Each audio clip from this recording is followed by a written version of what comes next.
Welcome to another episode of Access to Inspiration. Today I'm talking to Amelia Lin. Amelia is the co-founder and CEO of Saga, which helps people save the life stories of loved ones on voice audio. After working in Silicon Valley technology startups, both big and small, Amelia was inspired to use technology to help her own far-flung family to build deeper connections, which helped her mother and father record their life stories in their own voices, and using technology to make it easy. So I'm sure we're going to have loads to talk about today. Welcome, Amelia. Thank you so much for having me, Sue. I know you've got a really interesting background and it's played quite a key role in how Saga came to be in the first place. So perhaps we could start off by you telling us about your growing up in Texas and what it was like. I did grow up in Texas. My mom and my dad were Chinese immigrants, and that, I think, made my upbringing in suburban Texas kind of interesting. It came with very different perspectives from a lot of families around me. And I did grow up as sort of a first generation American. I know we'll get to this later, but certainly a large part of why I even started working on Saga was because of these stories they used to tell me when my sister and I were growing up in suburban Texas about these completely different lives that they had had. You know, we would be sitting around the kitchen table and my dad would be reading the newspaper with his feet up on the chair, but he would be telling us about what it was like when he was our age and how he had one pair of shirts and one pair of pants. And that was all he had to alternate between each day.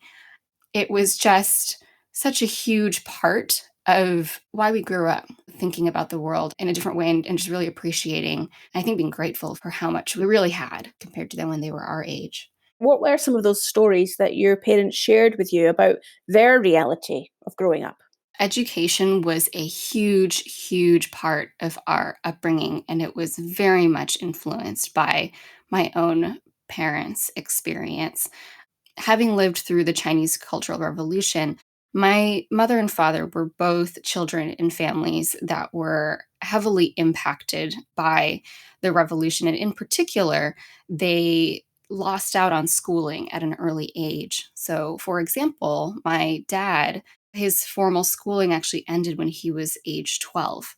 So, his parents and older siblings were actually sent away to a labor camp in the countryside. And so at age 12, not only was he out of school, but he was head of the household for himself and his younger siblings. To imagine what that must have been like to take on that kind of responsibility at such an early age was and still is incredible to me. But I think what's even more amazing beyond that is that he actually continued his own education on the side. So he taught himself English from smuggled books that he and his friends would kind of pass around in between them. They would each get a couple weeks or maybe even only a couple days or a day or two with each book.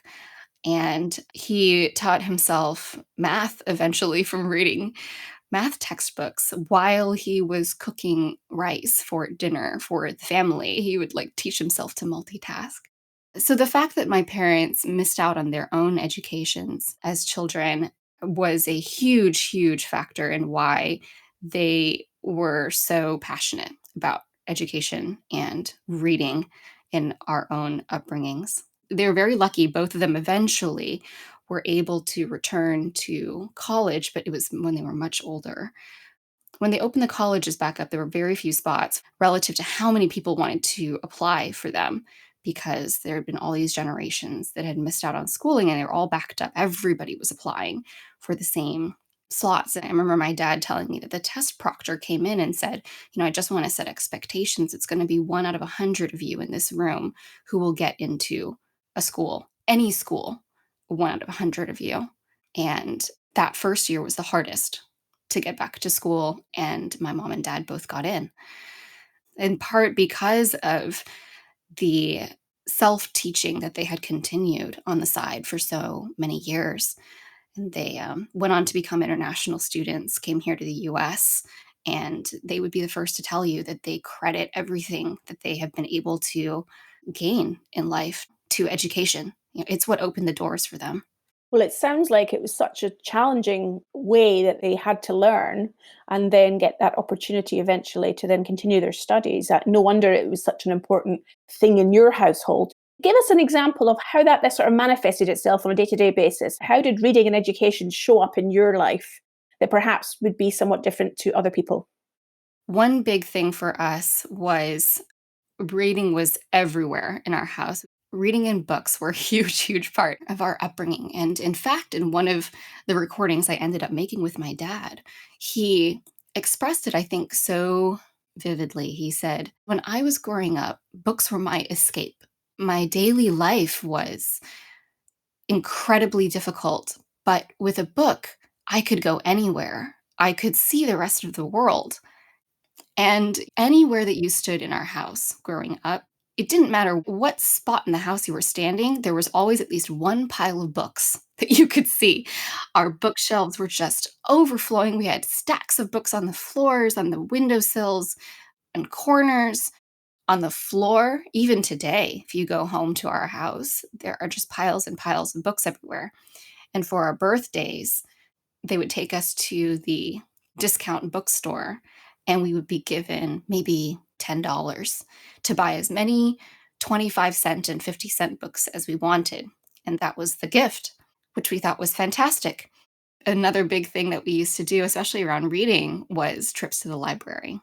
We would go to the library and bring suitcases, like actual suitcases, because that's how many books we would borrow at a time. And the entranceway to the library was tiled. So when you rolled in the suitcase, it was very loud. It would go, clack, clack, clack, clack, clack, clack, clack. And it was very attention grabbing. And I felt very self conscious, but it didn't matter. We really would check out, 30 books at a time. And just I would line them up and I would try to go from one end to the other, you know?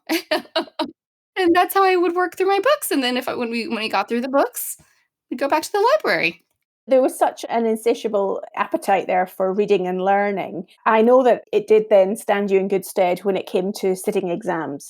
In our household, there was definitely no complaining about school, nor did it really ever cross our minds to complain about school. It was very clear to us that it was something you were grateful for, and I remember I can't tell you how many times my dad and my mom would say to us, "At your age, we would have given an arm and a leg to sit at a desk in a classroom like you all get to do." It was very much seen as a privilege and something that you were so lucky to have. And so I think as a child compared to my friends, I was actually very excited to go to school every day. I loved going to school. I thought it was super fun. I loved going to classes. I loved seeing my friends.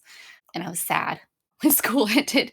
So I think that was a huge difference, what our childhoods were like around education. And it did benefit me in school. I did quite well as a student. What was quite interesting about it was that my mom and my dad very much emphasized passion for learning. It wasn't about the grades. Truly, it wasn't. The grades, I think, were a great side benefit. But for them, they truly love learning. And I think that was what they passed on to us. Did manifest itself in academic ways. So there's a test here in the US called the SAT, which is a standard college admissions test. And I actually had the chance to take it when I was quite young. Typically, you don't take it until you are maybe about 11th grade, so just about to apply to college. But I had this kind of opportunity to take it when I was in 7th grade. I actually did extremely well on it. I remember we got the test results back and I looked at them and I thought they must be wrong. I scored a 1550 out of 1600, which is in the top 1%, even compared to high schoolers who would have been applying to college that year. It's so funny because so it turned out that I had actually scored first out of the 55,000 7th graders that had taken it that year.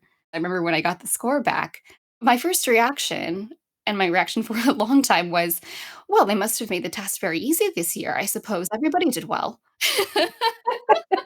That's truly what I thought. It wasn't until much later that I found out that I had actually scored very well. And so that test score ended up kind of opening a lot of doors for me. I ended up being able to get a scholarship to some summer programs when I was very young. And I actually ended up becoming an SAT tutor at a very young age. So I was an eighth grader giving tutoring classes to high schoolers and making very good money for it.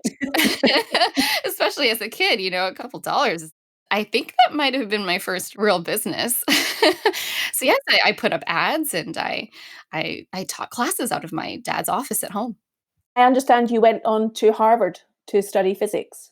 That's right. You have to imagine what that was like for my parents to hear about that admission, even more than me. Certainly, when we got the acceptance, I was sitting there in shock. I don't know if anybody has a different reaction to getting an admission from a dream school like that.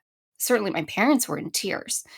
Imagine what that must have been like for them, coming from a life where they were denied education at a very young age and went without school for so many years.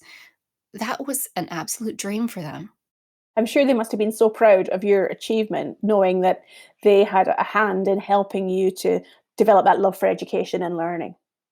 Oh, I think it was just one of the happiest moments of their lives to imagine that all of that could happen in one lifetime. Where did that then lead you in terms of the impetus for developing Saga as a business? Well, I had ended up spending my career in a whole number of different Silicon Valley technology startups. That was really where my career had led me out of sort of a passion for building things. But over all those years, I had been begging my parents to save some of these stories that they used to tell me and my younger sister when we were growing up. And as I grew older, I think I came to appreciate that just even more and more, and made me really want to find a way to keep those for myself. And not just myself, really. I wanted to save the stories for me, but I also wanted to save them for my kids one day. I imagined what it would be like for them to hear me say, "Did you know that grandma lived through this? Did you know that grandpa lived through that?" And I knew that there was something really special about hearing it from the person themselves. I had spent all these years begging them to do this, and they were very flattered. But, the response is always kind of, "Oh, that sounds great. I guess we'll do that when we retire. Maybe we'll write a book. Sounds like a pretty big project." And I really wanted to find a way to make it very easy for them. And especially because I live and work in California and they're in Texas, I'm not always with them in person for long enough to handhold them through what felt like this sort of very large and nebulous project. So I said, "You know what? Let me experiment with you, mom and dad. Would you be open to letting me try out a couple of things of how we could record these stories together?" And I left my job. I was a full time as a senior product manager at Udacity, which teaches online programming classes. And I left my job and kind of embarked on this idiosyncratic project with them. Was that a risk, did you think, at the time, to leave a full time employment and to try to develop this? Oh, it was terrifying. I don't know that I thought out thinking that that was something I could do. I really have to give a lot of credit to my partner, Kier, actually, who is really the one who kind of encouraged me and told me that it was something that he thought I could do. He said, "You've worked in so many startups. You've seen what happens. You know something about how to start this." And the more I thought about it, the more I thought, what really are the things that scare me about leaving my job to go work on this project? And as I kind of went down the list, I really thought about each one by one. They seemed less scary as I went on. I thought, well, here's how I'm going to deal with this one, and here's how I'm going to deal with this one. And by the time I got to the end, I thought, well, this actually isn't quite as scary as I thought it would be. And I really felt it was a win win. I thought, the worst that's going to happen is I will still figure out how to get recordings of my parents somehow, some way. I don't know how. Maybe they're going to write them for me. Maybe they're going to email me the stories. Maybe we'll video record them. Maybe we'll record them on voice. I'm not sure. I'm not exactly sure how we're going to get these saved, but somehow I'll get them saved. And so I'll finally have the thing that I've always wanted. But how wonderful would that be if on the way we could find something that actually made it easier for other families too? From the desire to combine almost modern methods of technology with a means of recording stories, it seems to me that what that also does is build connections. between family members and also builds connection with technology in a way. Absolutely. I thought I knew every story about my family. I know the stories from my dad, but I was actually shocked to realize how much more there was that I didn't even know. And when we started recording together, I would say a good half of the things that I heard were things that I did not know. I learned that there was a point in my mom's childhood when they had so little food that they were eating algae. I couldn't believe that. I couldn't believe I'd never heard that. And after I heard that recording, of course, you can imagine, I immediately followed up with my mom and said, "Oh my goodness, you have to tell me more about that time. I had no idea." And so it was absolutely an experience that, even though we are very close as a family, and I would certainly consider myself close to my parents, it brought us even closer, which I think was such a special and unique experience. I don't know that everybody would say that the experience of starting a business is one that brings you closer to your family. I think that sometimes it can be quite all consuming and, in fact, actually take us away a little bit or make it harder to find space for the people that we're closest with. But I think for me, I actually had quite a unique experience that we absolutely grew closer. And for me, that's one of the most fulfilling things about Saga is hearing from people who will reach out to us and tell us about the moments of connection with their loved ones. And I can imagine that to enable that connection to happen and for those stories to materialize, there needs to be a structure or a way of framing questions that draws people out. Because if I just said, "Tell me your story," then you might say, "Well, what do you want to know and what's important?" And there's not a structure or a way of delving deeper. How do you make that work within the system? Great question. And you're absolutely right. A lot of times, I think that these are conversations and experiences that many people actually want to start with family or other loved ones. And we struggle with how to start the conversation. One of the things that we ended up doing quite early on at Saga was providing questions and prompts, suggestions to get the conversation going. And that ended up being one of the most popular things that people would take advantage of was looking through this list of suggested questions that we had seen really work well with the other families that other families had enjoyed. So we actually provide quite a variety of prompts, things like what was the biggest trouble you ever got into when you were a kid? Or what went through your mind when you saw your child for the first time? Or what were some of the hobbies that you had before you became a parent that you had to give up when you became a parent? These things that are meant to prompt memories and oftentimes unearth pieces of someone's life that their kids or grandkids may never have heard. What you're making me think of there, Amelia, because those questions are past focused, they're history that people can learn from. I'm also imagining that when people share these things, it actually shapes the future and gives people a different sense of respect or just a different take on members of their family and perhaps how they interact and behave towards one another in the future. Have you had any sense of whether that actually happens or not? A lot of times, I would say that people will even start using Saga because in some ways that is their intention is wanting to look to the past in order to shape the future. We have a lot of people who are parents themselves or grandparents and are then using Saga with themselves or their parents or grandparents specifically because they want to have these things saved and passed on. They want their kids to be able to hear them now, but also to have them for later. And a lot of times people are doing it as a way to honor loved ones. Honestly, it's a way of telling somebody, this is how much you mean to me. How incredible is that to be able to tell somebody that I love you so much and I want to honor you by having these memories of your life saved for us. That's how important they are to me. You don't have to be somebody famous to be on a podcast like we are right now, that you don't have to have a book written about you or to be important enough that someone would interview you. That everybody is important to someone, and that makes their story worth saving and sharing. So there's a real kind of emotional element to the work that the business does and what you're trying to achieve. I'm wondering how you measure success. It has to presumably make money as a business. So what are your measures of success for Saga?